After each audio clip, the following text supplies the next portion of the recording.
Mr. Stone, you're one of the few directors whose film has the power to stir emotions, provoke thinking, and influence on people's lives. It's a great pleasure to have you on our program and share your thoughts with millions of Chinese audience. Thank you. After you went to Vietnam to teach English, you went back to Yale for schooling. A year later, you decided to go back to Vietnam again to join the war. Is this an escape for you at that time?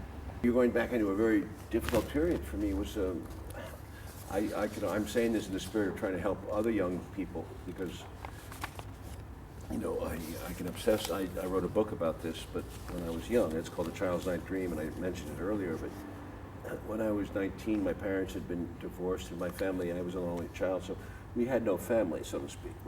It was an ugly divorce. My parents were separated by countries and cities. And anyway, I had no home, is what I'm trying to say. I was in a boarding school. Mm-hmm. So when I went to Yale, I did not find a home there, and I left. I was in the class with George Bush, actually, and that whole 1968 class of Yale, and it was not for me. Those type of people I didn't want to be with. So I didn't know where I wanted. I knew what I didn't want, and I didn't want to be at Yale. Right. So I left, and I wrote the book, and I did this and that, and I worked as a teacher in Cho Lan, Vietnam, and then I was a merchant marine sailor, which was an amazing experience. And then I went back to Yale, tried again, failed, came back to. I said, listen, I want to go back to Vietnam and finish the adventure. I want to see what it's really like, the war over there, and see what that experience is like. War was the bottom. The end of. There's nothing much more dramatic than you can see when you're young, I suppose, than a war. You know, I'd read about it. You have to realize my grandfather had been in World War I, had been badly wounded, and my father was in World War II as an officer. So I grew up in a tradition where people talked about wars and stuff. So it was the right thing to do, and I was also more, let's say, brainwashed by my father's generation, that silent generation in the 1950s, who said that communism was a danger to America and it was a conspiracy between China and Russia, and that they were out to destroy America, which I think is absolute hokum. And this whole mess could have been avoided, but it really was a very powerful influence on all of my generation and America in the 1950s. So I grew up into that, and when I got to the Vietnam, I thought I was doing the right thing and fighting communists.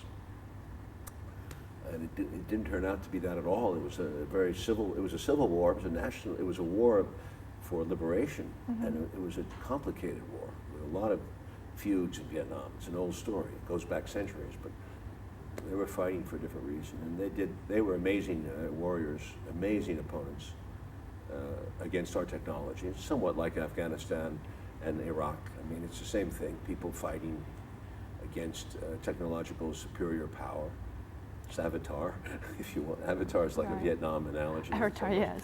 So, you know, it was very eye-opening to me. I was wounded twice, and I had quite a few experiences over there. But thank God I came out physically well, but mentally unstable. And it took me some time to get my balance back. War is not an easy thing to live through. And it took me some time. But NYU Film School helped a lot. Right after that, I didn't fit in because I was too old. I was older. I was about 22. No, I was about 23 or 4. And they were about 18, 19. So it was a little bit of a difference in age. But gradually, over a 2-year period, I did make films, and I found my way back to society, I guess, to civilization through film. In the movie Platoon, at last, the protagonist says, the greatest enemy is ourselves. Is this your conclusion to the whole event of war? I think in more ways than one. I think your enemy in your life is yourself. And I think the enemy of a nation correspondingly is itself.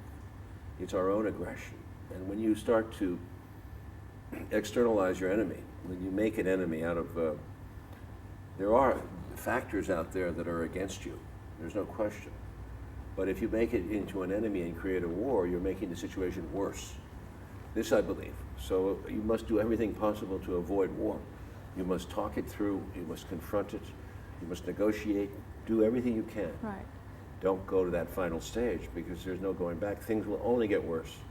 Right. War never solves anything. It only creates worse feelings. And the Vietnam War is a case because In America, it completely divided our generation. It made all these angry Republicans, from Bush, his father, Reagan, they all talked about Vietnam for years. They'd said this is the Vietnam syndrome, this is defeatism. So they became more rigid and more right-wing. And we fought 7 more wars after Vietnam. It's crazy. Right. So war doesn't solve it. It just it makes it worse. So I think the enemy is yourself, and you have to deal with it every day, everybody individually. Your film Comandante will open the next Rio International Film Festival, which is organized by NYU. Did your interview with Fidel Castro change your viewpoint of him and his country? No, I've become critical of American foreign policy as I grew up in my life. After the Vietnam War, I began to see the American foreign policy in a different light, as aggressive. And we were very aggressive towards Cuba, and we have been very aggressive towards Central America and South America. So when I went to see Castro, it was late in my life. It was in 2002. It was a great privilege because he doesn't give many interviews, and the Spanish producers that I knew had set it up.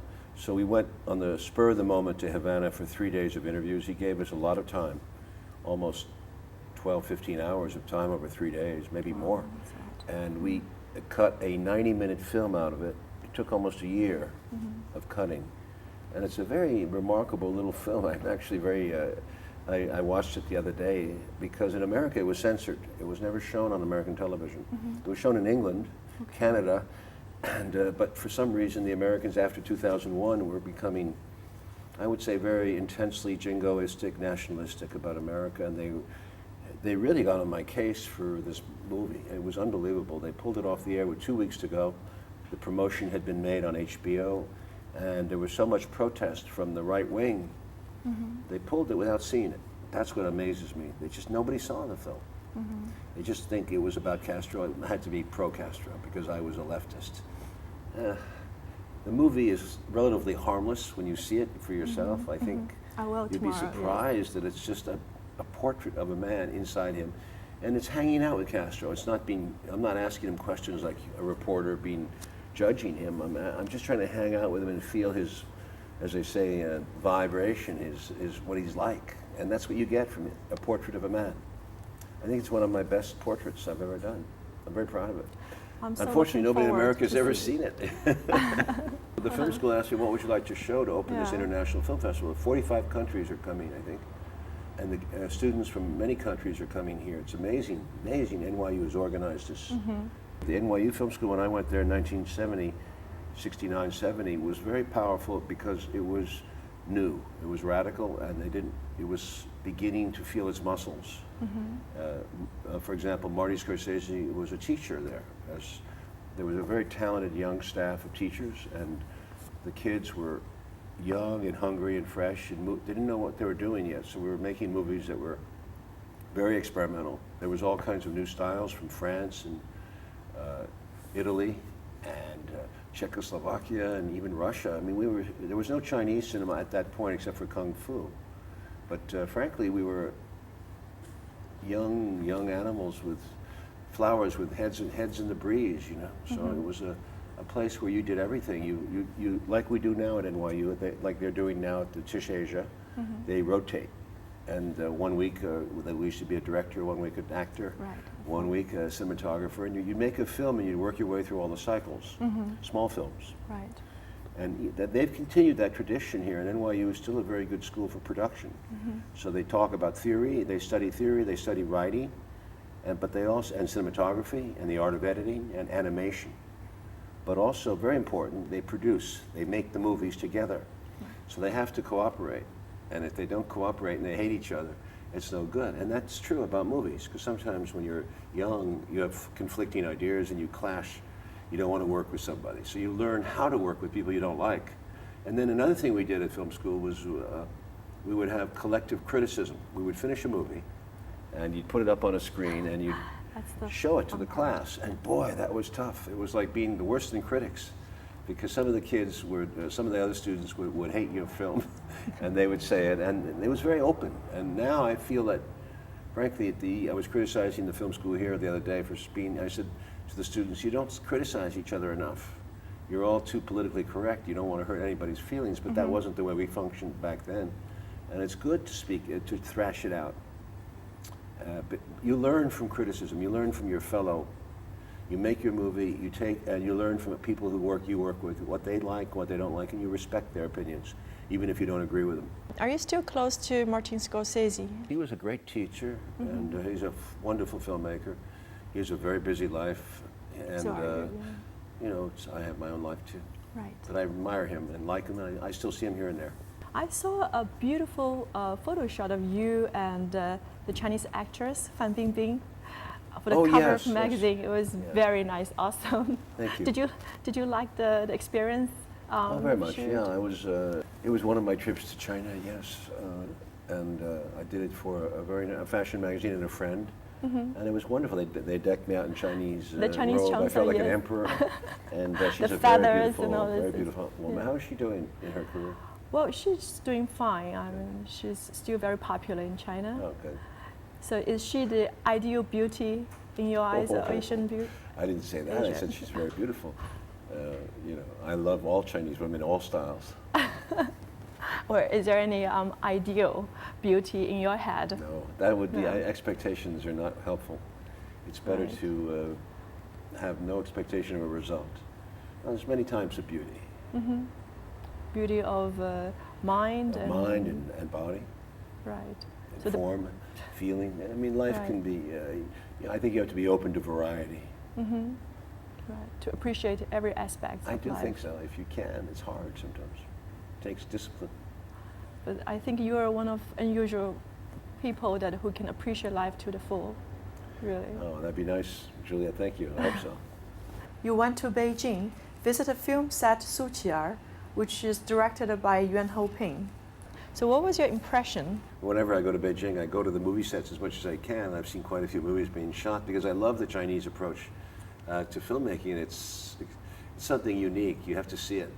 The set was extraordinary, as our Chinese sets, built enormous cave and flying people all over the place, wires, Wang Po-pin style, you know. But the number of extras is great, and he shoots in the old-fashioned style, which I love, which is like, you know, rows of men and women getting knocked down and killed, and action, and it's the old school, and I hope that you never lose that in China, because it's so much fun to watch those movies. Still, I still like to watch 1970s kung fu. Kung I fu know movies. I do. I love those movies. Bruce Lee. And I love the actors, by the way. I love the old school actors from Hong Kong too. What Run Run Shaw created was a stable of actors, and you always, the villains, you knew their faces, and the heroes. And it was just wonderful. You knew the guy was bad Right. from his face, or the woman was bad. It was a wonderful kind of, I don't know, young cinema. And I always used to watch Chinese movies all the time, and Japanese and Korean movies. They're wonderful. And I love the way they shoot. They shoot in a way that's, well, it's a different style of shooting. You know, there's more manpower, less technology, but the Chinese are very smart with what they do. They use everything like very well, and they use it to death sometimes.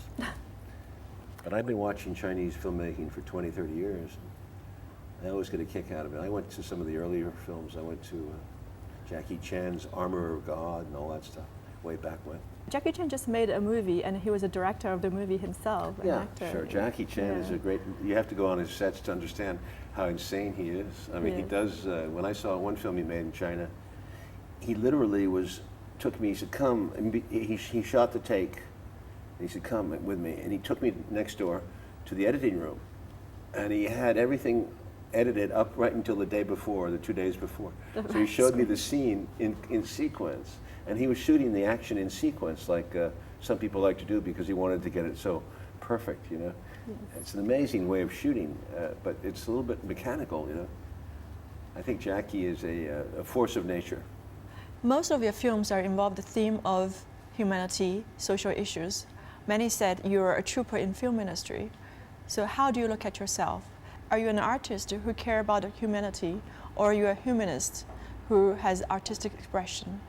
I don't know, Jory. I wouldn't have a clue. Just doing the best I can. Thank you so much.